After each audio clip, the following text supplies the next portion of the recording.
अध्यक्ष महोदय, कल हमारे राष्ट्रपति जी ने अपने अभिभाषण में कहा, एंड आई कोट, कि पॉलिटिकल डेमोक्रेसी कैनॉट लास्ट। गलत शब्द हो तो मैं बाद में देख लूंगी जी। Political democracy cannot last unless there lies at the base of it a social democracy. और आज ये वास्तविकता है कि दलित और अल्पसंख्यक छात्रों के विरुद्ध भेदभाव हमारे संस्थानों में हो रही है। अगर हैदराबाद सेंट्रल यूनिवर्सिटी की हम बात करें,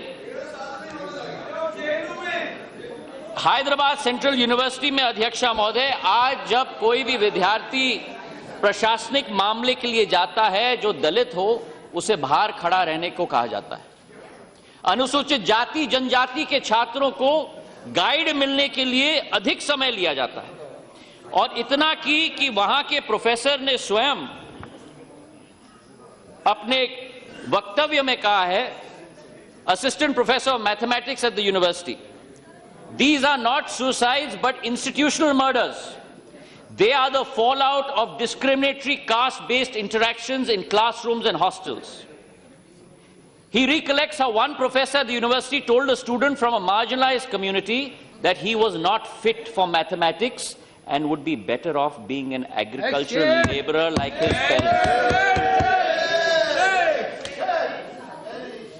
Another SC student was told that a central university was not the right place for him. Instead, he should enroll in a state varsity, unquote.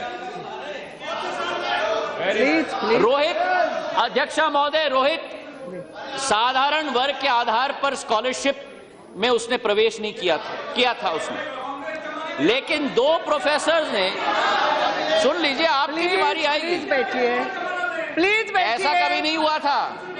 अरे बैठिए, प्रशासनिक आमला का इंतजाम कभी नहीं किया गया था यूनिवर्सिटी के आधार पर। रोहित से पूछा गया अध्यक्षा महोदय, दो प्रोफेसर्स के द्वारा, कि क्या वो कोटा से आया था, आरक्षित कोटा से आया था या साधारण कोटा से आया था।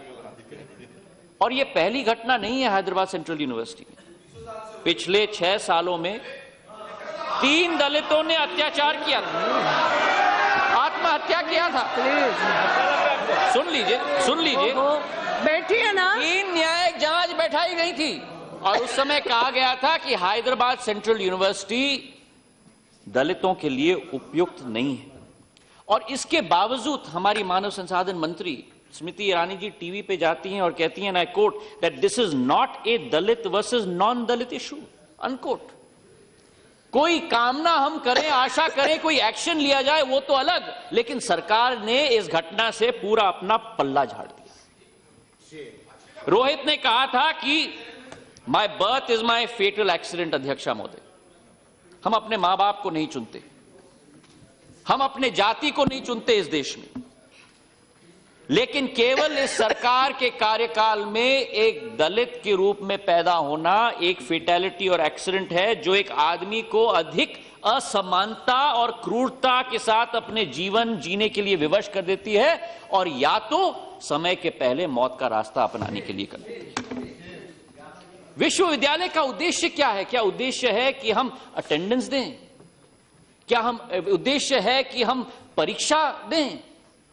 विश्वविद्यालय का उद्देश्य है कि विचारों का आदान प्रदान होना चाहिए।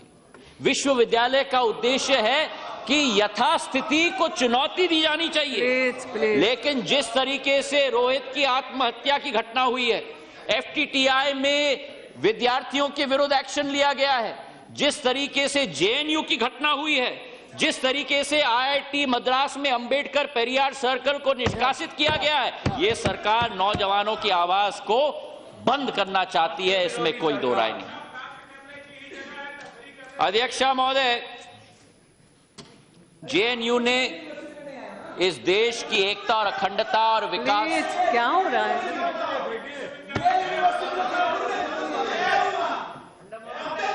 मेरे भाई सांसद इतने उत्तेजित क्यों हो रहे हैं? सुन लीजिए, अपने जवाब में आप जवाब दे दीजिए जो भी देना है। असहिष्णुता का परिचय मत दो, सुन लो बाबा। जेएनयू ने इस देश क्या की हो रहा विकास और है? प्रगति चुप रहो में ना। बहुत योगदान प्लीज, अध्यक्ष मेरा महोदय सबसे दिया। निवेदन है, don't take it something political या कुछ। अगर विश्वविद्यालयों में कुछ हो रहा है तो सबको सीरियसली सोचना है इस बारे में। Yes. प्लीज, ये कमेंट्स बात। करने से नहीं होना चाहिए। Absolutely right. Very good. Please, अध्यक्षा महोदय, ऐसा जब भी मत बोलो, सबने सोचना है, मैंने कहा। अध्यक्षा महोदय, दलित ने सोचना, किसने सोचना, no, all of us have to think. अध्यक्षा महोदय, जब अनुशासनात्मक घटना के लिए एक उच्च स्तरीय जांच कमेटी गठित हुई है तो क्या सरकार को उसके परिणाम के लिए इंतजार नहीं करना चाहिए? गृह मंत्रालय के आदेश पे दिल्ली पुलिस कैंपस में चली गई और जिसको चाहे उनको अरेस्ट कर दिया और आंतरिक प्रक्रिया को राख में ताक पर रखकर, अध्यक्षा महोदय, आंतरिक प्रक्रिया को ताक पर रखकर उस संस्थान को पूरी तरह से नष्ट करने की कोशिश रह गई है। नारे लगे और उन नारों का समर्थन मैं समझता हूं इस देश का कोई भी वासी नहीं कर सकता, कोई भी वासी नहीं कर सकता। अगर इस देश, अगर सुनने की क्षमता तो रखो, सुनने की क्षमता तो रखो, मेरी बात सुनोगे तभी तो समझोगे। Madam, I am not yielding. Madam, I am not yielding. Vidhuri ji, बैठ जाओ, बैठ जाओ, बैठ जाओ। चिल्लाने के लिए बाहर आपके पास बहुत समय है, आप बैठ जाओ। बहुत समय है आपके पास बाहर। और आपकी क्षमता भी बहुत है, आपकी आवाज की क्षमता भी बहुत है, आपकी आवाज की क्षमता भी बहुत है।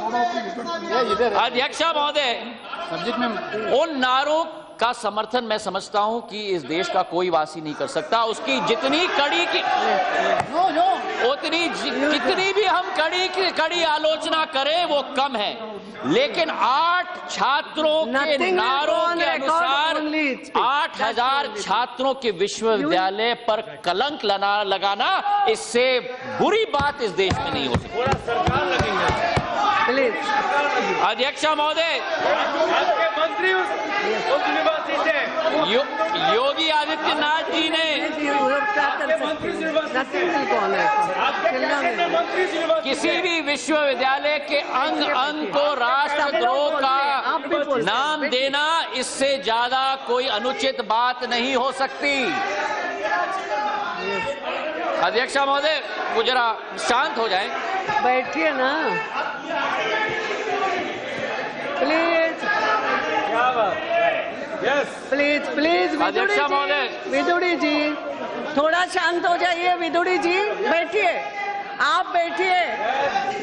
सब इधर भी सक्षम है। अध्यक्षा महोदय, इनको बीमारी ना हो जाए, इतने जोर से चिल्ला रहे हैं। विदुड़ी जी, चिंता मत करें, आपके मंत्री भी सक्षम है। इतने जोर से चिल्ला रहे हैं, कोई कठिनाई ना हो जाए। मुझे चिंता है इनके स्वास्थ्य के लिए। बताइए, बोलिए। अध्यक्षा महोदय, 8 छात्रों के कथन के आधार पर एक विश्वविद्यालय पर कलंक लगाना, इससे दुखद घटना नहीं हो सकती। और सरकार के सांसद योगी आदित्यनाथ जी ने क्या कहा, मैं कोट करूंगा उनको। It has become a habit there, running with grant provided from the tax paid by the people, JNU has become a blot on education. Such an institution should be closed down in the interest of the nation. Unquote. हमारे गृह मंत्री राजनाथ सिंह जी ने क्या कहा इस घटना के बारे में? And I quote, देश की सच्चाई समझने की जरूरत है। जेएनयू की घटना को हाफिज सईद का समर्थन हासिल है। Where is the proof? Where is the proof, Communist? और जब मालूम पड़ा कि उनकी कोई ट्वीट नहीं है, तो फिर चेहरा नहीं रहा दिखाने के लिए पूरे देश में। क्या देश के गृह मंत्री को जांच पड़ताल नहीं करना चाहिए कोई वक्तव्य देने के पहले? और यह भी मैं कहूं अध्यक्षा महोदय कि सरकार की जेएनयू के प्रति ये व्यवहार केवल 9 फरवरी के नारों के आधार पर नहीं है। ये सरकार चाहती है कि इस संस्था की आवाज को बंद किया जाए। क्यों? क्योंकि जेएनयू के छात्रों ने भगवा आतंकवाद का मुद्दा उठाया। जेएनयू के छात्रों ने दादरी का मुद्दा उठाया था। जेएनयू के छात्र ने यूजीसी के भवन में बजट के आवंटन की कटौती का मामला उठाया था और जेएनयू के छात्रों ने रोहित वेमुला का मुद्दा उठाया था। इसलिए उनकी आवाज को बंद करने की कोशिश की जा रही है। प्रश्न ये है अध्यक्षा महोदय, मोहम्मद सलीम, प्रश्न ये है अध्यक्षा महोदय, ये फिर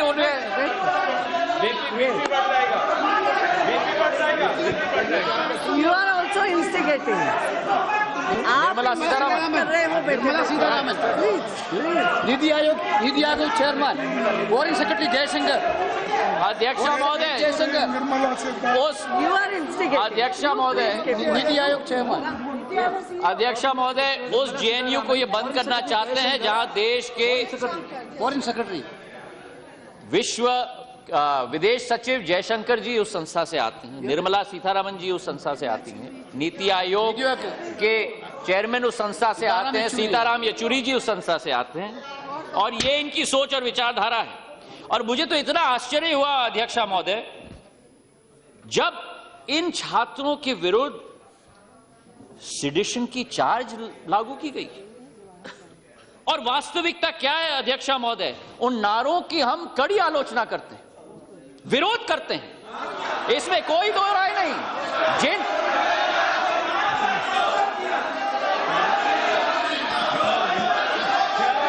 मेरी बात सुन लो, फिर आपको समझ में आएगा। मैं यील्ड नहीं करने वाला, मैं आपके दबाव में नहीं आने वाला। आप मेरे आवाज को बंद नहीं कर सकते संसद के अंदर। जो मुझे कहना है आपको सुनना ही होगा। सम्मान पूर्वक मैं आपसे निवेदन करना चाहता हूं, सम्मान पूर्वक। आप मुझसे बुजुर्ग हैं, मैं सम्मान पूर्वक आपसे निवेदन प्लीज क्या है? अब आप फिर उठ गए, आप उठे रहिए, आप बैठिएगा मत।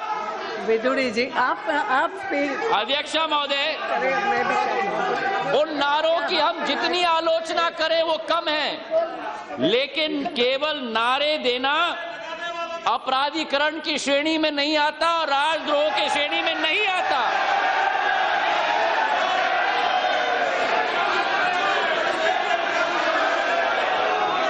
अब मैं सबूत भी दूंगा, अभी मैं सबूत भी दूंगा। अध्यक्षा महोदय, सुप्रीम कोर्ट का जजमेंट है, केदारनाथ सिंह का जजमेंट है। मैं यील्ड नहीं करने वाला। आप जितना भी चिल्लाओ, मुझे हक है अपनी आवाज को उठाने के लिए, और आप मेरी आवाज नहीं बंद कर सकते। आप जितना भी चाहो मेरी आवाज को नहीं बंद कर सकते। जितना हक आपको है उतना हक मुझे है सर, मेरी आवाज नहीं बंद कर सकते। आप मेरे साथ सहमत न हो, मुझे कोई कठिनाई नहीं, लेकिन आप मेरी आवाज को बंद नहीं कर सकते। आप मेरा विरोध करो, मुझे कोई कठिनाई नहीं, लेकिन आप मेरी आवाज बंद नहीं कर सकते। ये मेरी देश के संविधान ने मुझे हक दिया है। अध्यक्षा महोदय, ज्योतिरादित्य जी, केदारनाथ सिंह प्लीज जी, प्लीज, क्या हो रहा है? करना चाहते हैं, प्लीज बैठिए, बैठिए।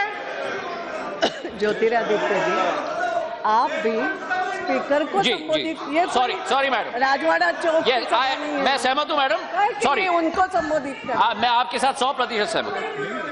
केदारनाथ सिंह जी के मुकदमे में फैसला है उच्च न्यायालय का अध्यक्षा महोदय 5 जज का, कि राष्ट्रद्रोह मतलब sedition only if there is quote unquote incitement to violence और पब्लिक डिसऑर्डर साबित हो सके, नहीं तो सिडिशन नहीं हो सकता। और इसके साथ कॉन्स्टिट्यूशन बेंच के 3 जजमेंट है, Indira Das versus state of Assam, Anup Bhain versus state of Assam and Balwant Singh versus state of Punjab. केवल शब्दों और वाक्यों का प्रयोग करना जिसकी हम निंदा करेंगे, आप करेंगे, हम करेंगे, ये पूरा सदन करेगा, इसमें कोई दो राय, लेकिन राष्ट्रद्रोह और सिडिशन में ये मामला नहीं आ सकता। और भाजपा के कई वकील हैं जो स्वयं इनको कह देंगे कि ये सिडिशन में नहीं आ सकता। तो इसके बाद अध्यक्षा महोदय, मैं पूछना चाहता हूं कि दिल्ली पुलिस ने कन्हैया को सिडिशन के मामले में आरोपी क्यों बनाया? 30 मिनट्स प्लीज। इसलिए अध्यक्षा महोदय, क्योंकि कन्हैया आरएसएस की विचारधाराओं के साथ सहमत नहीं है। और इसलिए क्योंकि कन्हैया ने इलेक्शन में एबीवीपी के प्रत्याशी को हराकर अध्यक्ष बना, इसलिए उसके विरोध ये चल रहा है। बार-बार किसी संस्था आज अध्यक्ष महोदय राष्ट्रवाद के मामले में इसका नाम लेना आवश्यक नहीं है। यहाँ कोई कन्हैया का नाम ले सकते हैं अध्यक्ष महोदय। राष्ट्रवाद के मामले में परिभाषा हमें कौन सिखाएगा? आपकी सोच और हमारी सोच में भिन्नता हो सकती है। अध्यक्ष महोदय, आपकी मतलब हमारे संसद के आपका सोच विचारधारा तो हमारे ऊपर पूरी तरह से लागू होता है, लेकिन हमारे सोच में भिन्नता हो सकती है। जैसे कि मैं कहूं कि जो साक्षी महाराज जी ने कहा नाथूराम गोडसे देशभक्त है, मैं कह सकता हूं कि वो राष्ट्रद्रोह के मामले में आना चाहिए। कन्हैया के ऊपर आपने राष्ट्रद्रोह लगा दिया, लेकिन यहाँ राष्ट्रद्रोह लगाने के लिए आप तैयार नहीं। जिसने हमारे राष्ट्रपिता का कत्ल किया उसको राष्ट्रभक्त कहा जाता है, उसमें कोई कठिनाई नहीं। तो इसलिए अध्यक्ष महोदय, ये बात हमें सुनिश्चित करना होगा। जो कन्हैया जो जिसने कहा और उसके बिना सबूत उसे अरेस्ट किया गया, वीडियो जो दिखाया गया है जिसमें छेड़छाड़ की गई है, और उस रिपोर्टर जी न्यूज के उसने स्वयं इस्तीफा दिया है, विश्व दीपक, और उसने स्वयं कहा है, I quote, the video which had no Pakistan जिंदाबाद slogans in it, we played it repeatedly to spread madness. How did we establish that Kanhaiya and his associates were chanting slogans when all we heard were voices coming from the darkness? Our biases made us hear Bharatiya Court Zindabad as Pakistan Zindabad, unquote. तो जिस व्यक्ति के विरोध कोई सबूत नहीं, उसको आपने राष्ट्रद्रोह में अरेस्ट कर दिया। कोर्ट में पेशी की जा रही है। 20 गाड़ियों का काफला है पुलिस का, पुलिस कर्मी सब बैठे हुए हैं। वो निकलता है गाड़ी से, पत्रकारों को पीटा जाता है, उसको पीटा जाता है, वकीलों को पीटा जाता है, और पुलिस मूर्ख दर्शक के रूप में खड़ी हुई है, साइलेंट स्पेक्टेटर, मूर्ख दर्शक के रूप में खड़ी हुई है अध्यक्ष महोदय। और इसके जो लोग हैं, विक्रम सिंह चौहान और यशपाल सिंह, जो भाजपा के समर्थक हैं, वो क्या कहते हैं? वे कहते हैं अध्यक्ष महोदय, कोट, डर गए वो कोट करते हैं, साले को मारेंगे हम, पेट्रोल बॉम्ब भी लेके आऊंगा मैं, कुछ भी मुकदमा लगे, मर्डर का भी लगेगा, छोड़ूंगा नहीं मैं जेल जाऊंगा। अगर अरेस्ट हुआ तो मैं कन्हैया वाले जेल में जाना चाहता हूं, साले को वहीं जाके मारूंगा। सच बताऊं, पुलिस हमें फुल सपोर्ट कर रही थी, ये उनका कोट है। तो जिस व्यक्ति के विरुद्ध सबूत नहीं, उसको आप राष्ट्रद्रोह में आप अरेस्ट कर लो, और जो व्यक्ति लोगों को पीटे इस प्रजातंत्र के स्तंभ में, कोर्ट में, उनके विरुद्ध कोई कार्रवाई नहीं। कल रात तक जब उनको अरेस्ट किया गया और फिर उनको बेल दिया गया, तो वो जो छात्र है वो अभी भी जेल में पड़ा हुआ है, और ये लोगों को बेल दिया जाता है। अध्यक्ष महोदय, भाजपा के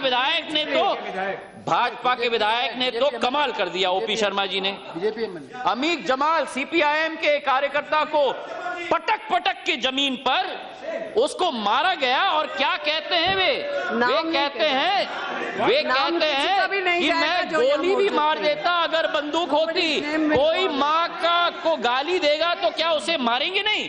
और आज भाजपा की सरकार इन लोगों के विरुद्ध कोई कार्रवाई नहीं कर रही।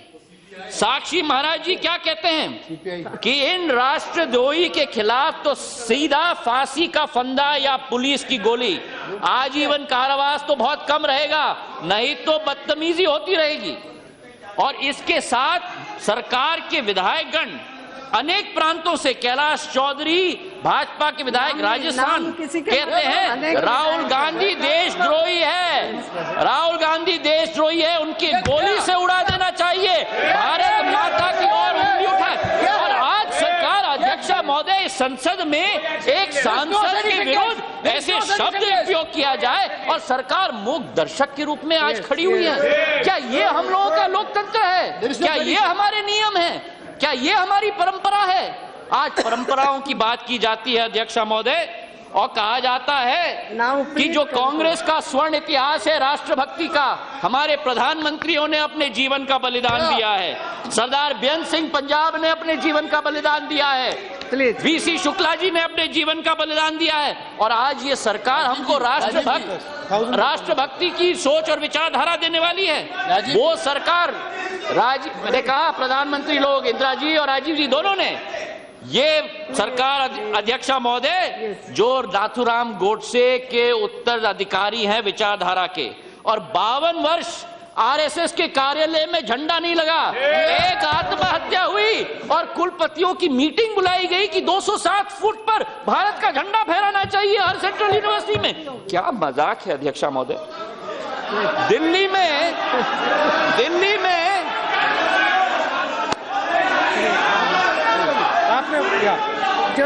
दिल्ली में अध्यक्षा महोदय अफजल गुरु के प्रदर्शनकारियों के विरुद्ध राष्ट्रद्रोही का मुकदमा, और वहां जम्मू कश्मीर में सरकार बनाने के लिए जिस पीडीपी ने कहा कि अफजल गुरु की फांसी अन्याय है, उनके साथ हाथ मिला के वहां सरकार बना रहे। ये कहां का कथन है अध्यक्षा महोदय? अध्यक्षा महोदय, जिस पूर्व की सरकार ने आतंकवादियों को सरकारी प्लेन में बैठाकर दाएं बाएं पठानकोट छोड़ने चले गए, वही मसूद अजहर जो पठानकोट का मास्टरमाइंड है, अब ये लोग हमें राष्ट्रभक्ति का उच्चारण देंगे। अंत में अध्यक्षा महोदय, मैं यही कहना चाहता हूं कि हर साल नए नारे निकलते हैं। पिछले साल डिजिटल इंडिया और मेक इन इंडिया, इस साल स्टार्टअप इंडिया और स्टैंड अप इंडिया। असलियत है कि आज हमारे नौजवान को चाहिए सम्मान, live and let live in India. प्रधानमंत्री जी ने कहा कि 4D, आखिरी अध्यक्षा महोदय, 4D की मंत्र, D for democracy, D for demography, D for demand, D for deregulation.